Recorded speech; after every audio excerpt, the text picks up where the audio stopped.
एक छोटा सा ड्रामा, एक छोटा सा नाटक बहुत बड़ी मुसीबत खड़ी कर दी है सचिन के ड्रामे ने। उड़ने की आस सीरियल के आने वाले एपिसोड में आप सबको देखने को मिलने वाला है कि सचिन और सायली ने मिलकर एक छोटा सा ड्रामा, एक नाटक किया था कॉलेज में जाकर, और इसमें उसका साथ दिया था इस बार दिलीप, जो कि सायली का भाई है बाड़ू, उसने भी। उन्होंने जो कॉलेज का प्रिंसिपल है उसे सिर्फ एक छोटा सा लेसन सिखाने के लिए, सबक सिखाने के लिए एक छोटा सा ड्रामा जो है वो क्रिएट किया था कि सचिन थोड़ा सा दारू वारू पी के आएगा और वो सायली को थोड़े से धक्के वक्के मारेगा, दो चार ऐसे ही इधर उधर की बातें सुनाएगा। मतलब एक तरह से ये जो बात है वो सिर्फ प्रिंसिपल को समझाने के लिए कर रहे थे सचिन और सायली, लेकिन ये सारा कुछ ना आसपास के जो बच्चे हैं या फिर स्टूडेंट है वो भी देख रहे थे और प्रिंसिपल सर भी खड़े होकर देख रहे थे। दो चार बातें हो रही थी। सचिन ने एक दो बार थोड़ा सा सायली को पुश भी कर दिया कि तू ऐसे कैसे इसको हाथ जोड़कर माफ़ी मांग सकती है, तू सचिन देशमुख की बाइक को है, छोड़ना इसको, ये तेरी बात नहीं सुन रहा है तो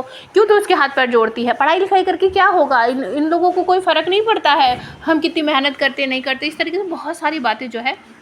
वहाँ पर वो बोलता है और उस ड्रामे को सब देख रहे होते हैं। सायली हाथ पैर जोड़ रही होती है कि सचिन बस बहुत हो गया और चलो यहाँ से घर चलते हैं। सचिन के हाथ में एक छोटी सी बाटली भी रहती है, वो पिया हुआ नहीं रहता है, सिर्फ ड्रामा कर रहा होता है। लेकिन ये सब कुछ सीसीटीवी कैमरे में कैद हो जाता है और जो कॉलेज के प्रोफेसर हैं वो सब कुछ देख रहे होते हैं और प्रिंसिपल सर नाराज़ होकर पुलिस को कंप्लेन करते हैं और एक लेडी कांस्टेबल आ जाती है, क्योंकि ये उनको ऐसा लगता है कि घरेलू हिंसा का मामला है, क्योंकि सचिन पिए हुआ था जैसा कि उन सबको देखने को लग रहा था और वो बार बार सायली को हल्का सा पुश कर रहा था, मतलब धक्का मार रहा था हल्का सा, इस वजह से। तो लेडी कांस्टेबल आकर उनको अरेस्ट करती है कि यहाँ पर क्या ड्रामा कर रखा है तुमने, तुम अपनी पत्नी पर हाथ उठा रहे हो, उसे इतनी सारी बातें सुना रहे हो, तो उसको अरेस्ट कर लेते। लेकिन वो सब समझाने की कोशिश करते हैं कि मैडम हम ये छोटा सा ड्रामा कर रहे थे प्रिंसिपल सर को समझाने के लिए कि अगर हमारा अटेंडेंस कम है तो उसकी वजह से हमारा पूरा एक साल बर्बाद नहीं हो सकता, आप मेरे भाई को बैठने के लिए एग्ज़ाम में अलाउ करो। लेकिन वो बिल्कुल भी नहीं सुनती है कि जो हमने देखा है, जो हमें बताया गया है, जो वीडियो हमने देखा है हम उसी बात पर यकीन करेगी। तो वो ले जाती है उसको, अरेस्ट करके ले जाके जेल में डाल देती है। पीछे पीछे सचिन की बाइक को, मतलब कि सायली और दिलीप भी आ जाते हैं और वो जो लेडी कांस्टेबल थी या फिर लेडी इंस्पेक्टर थी वो अरेस्ट करके पुलिस स्टेशन में ले जाकर लॉकअप में डालकर चले जाते हैं, क्योंकि उसकी जो अगली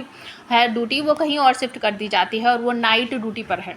तो जब इंस्पेक्टर के सामने सायली पहुंचती है, सारी बात बताती है, तो वो मना कर देते हैं कि नहीं अब कुछ नहीं हो सकता, वो जो इंस्पेक्टर थी वो यहाँ पर नहीं है। दिलीप हाथ पैर जोड़ता है कि सर ये सब कुछ ना जीजू ने मेरे लिए किया था, क्योंकि प्रिंसिपल सर मुझे एग्जाम में बैठने नहीं दे रहे थे। सायली सारी बात बताती है लेकिन इंस्पेक्टर कहते हैं कि अब कुछ नहीं हो सकता। और तभी वहाँ पर दिलीप कहता है कि सर मेरे जीजू को छोड़ दे, वो बहुत ईमानदार आदमी है, आप चाहो तो मुझे जेल के अंदर डालो। तो इंस्पेक्टर यहाँ पर एक फ़नी सी बात बोलता है कि ये कोई मॉल थोड़ी है, एक्सचेंज ऑफर थोड़ी चल रहा है कि उसको निकाल कर तुझे अंदर डाल दो, अब कुछ नहीं हो सकता, कल सुबह ही होगा, क्योंकि इंस्पेक्टर साहिबा अब यहाँ पर नहीं है, वो कल सुबह ही आएंगी, नाइट ड्यूटी पर है। सायली बेचारी बाहर आ जाती है, सोचती रहती है कि मैं अब किससे मदद मांगूँ किससे नहीं। तो उसको रिया का नाम याद आता है, वो रिया के पास जल्दी से कॉल करती है, सारी बात बताती है कि रिया ऐसे ऐसे हो गया है, हम कुछ अच्छा करने चले थे लेकिन वो तो हम पे ही भारी पड़ गया और सचिन को जेल में ले जाकर डाल दिया। घर में सबको पता चल जाता है, बाबा को भी ये बात पता चल जाती है और बाबा फिर से कहते हैं कि इस लड़के ने फिर से कुछ गड़बड़ कर दी है। लेकिन जब रिया बताती कि नहीं वो तो कुछ अच्छा करने गए थे, तो बहुत ज़्यादा प्राउड फील होता है बाबा को अपने